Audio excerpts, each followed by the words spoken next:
Welcome back to British Economic Archives, the place where we uncover the truth behind Britain's financial past and how it shapes your life today. In this video, we answer a question millions of people across the UK silently ask every single day. How did Britain become one of the most expensive places in Europe to live? This isn't just about rising prices or inflation. It says about a long chain of decisions stretching back decades, each one adding a new burden to the everyday cost of living. Today, rent feels impossible. Energy bills arrive like a threat. Groceries cost more every week, and commuting feels like paying a second rent. But none of this happened overnight. To understand the modern crisis, we must examine the events, policy choices, global shocks, and structural weaknesses that slowly turned Britain into one of Europe's toughest places to afford. Stay with us, because by the end of this investigation, you'll see the full picture of how Britain went from global powerhouse to one of the most expensive nations to simply exist in an. Before we continue, make sure you like, share, and subscribe, so you never miss our deep dives into Britain's economic history and its consequences today. The story begins with housing, the single largest expense for British households, and the central reason why the UK feels so expensive. For decades, Britain has built fewer homes than it needs. The average UK home now costs around £285,000, nearly 9 times the average salary. In Germany and France, this ratio is closer to 4 or 5. But why did Britain become so unaffordable? In the 1980s, millions of council homes were sold through right to buy. While this gave families ownership, the homes sold were never replaced at the same pace. Over time, Britain's stock of affordable housing collapsed. During the 1990s and 2000s, easy credit, low interest rates, and buy-to-let mortgages created a market where housing became an investment vehicle rather than a place to live. Overseas investors began treating London property as a safe store of wealth, further pushing prices beyond local wages. Add population growth and limited land use planning, and you get a housing market permanently tilted against ordinary workers. Renters face an even harsher reality.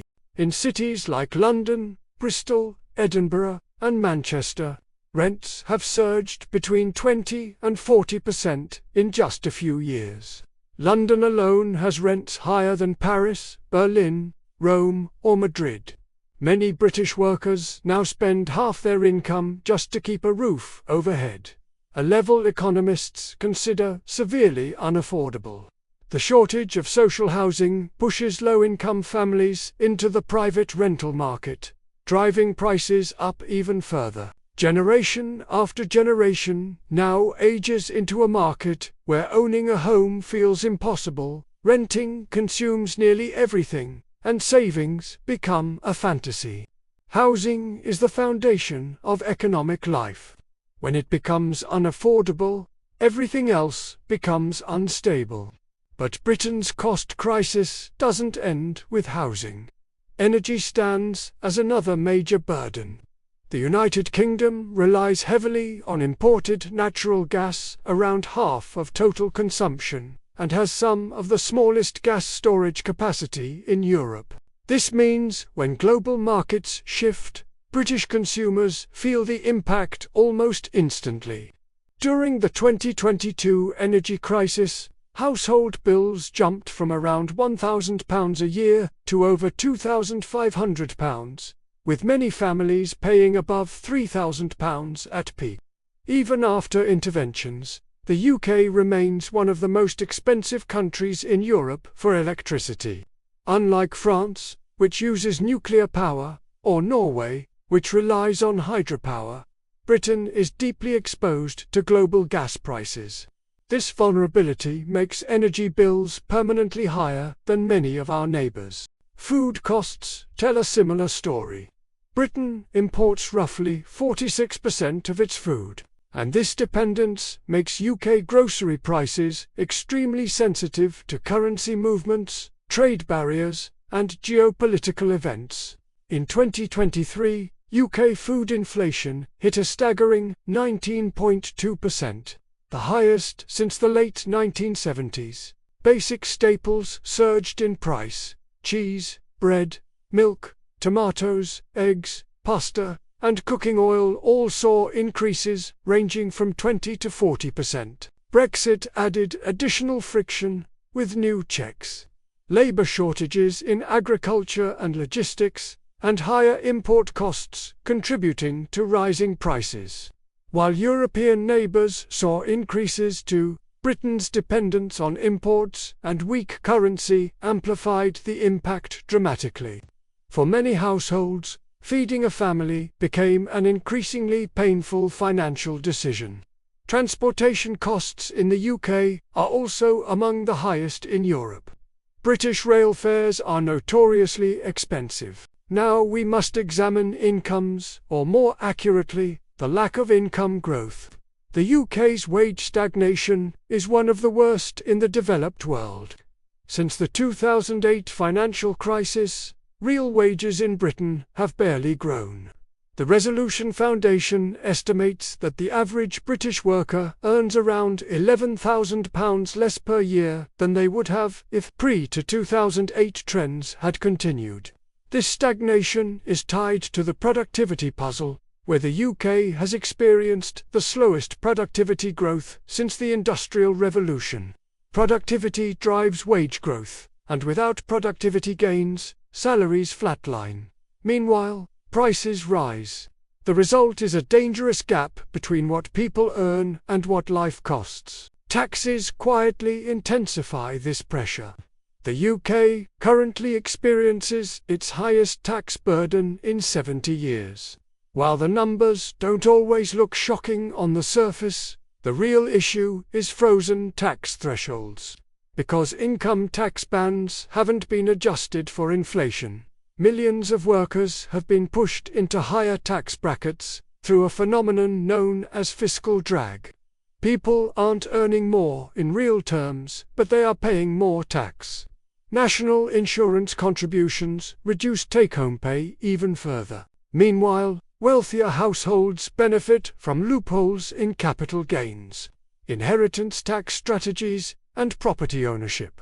This contributes to one of the widest wealth gaps in Europe, where workers are taxed heavily while asset owners accumulate value passively. All of these pressures, housing shortages, energy dependence, expensive transportation, food price inflation, wage stagnation, and rising taxes, sit on top of a deeper structural issue: the economic transformation of Britain over the last 40 years. The UK shifted from manufacturing to services, from industry to finance. London became a global financial hub, but the rest of the country often struggled. When financial markets boomed, the wealthy gained. When global markets crashed in 2008, the pain was widespread. Public spending cuts in the 2010s reduced investment in housing, transport, infrastructure, and local services, shifting more costs onto households. Childcare became some of the most expensive in Europe. University tuition fees climbed to £9,250 per year. Water companies, energy firms, and rail networks raised prices faster than wages. Layer after layer, the cost structure of Britain became heavier, leaving ordinary families increasingly overwhelmed. All these forces together explain why Britain has become one of the most expensive places to live in Europe. It is the result of decades of underbuilding homes, an energy system vulnerable to global shocks, heavy reliance on imports, expensive transport networks, stagnating wages, rising taxes, and a shift toward an economic model that placed more burden on households than on public investment. The future is not predetermined, but change requires political will and long-term planning. Building more homes, reforming energy infrastructure, improving childcare affordability, investing in productivity, and adjusting taxes to ease pressure on workers. Britain still has enormous strengths: world-class universities, a powerful financial sector, deep cultural influence. But the cost of living will only improve if policymakers address the root causes. Thank you for watching British Economic Archives. If this documentary helped you understand the crisis Britain faces today, make sure to like, share, and subscribe. Your support helps us continue bringing deep, fact-driven investigations into Britain's economic history. Stay informed, and I'll see you in the next video.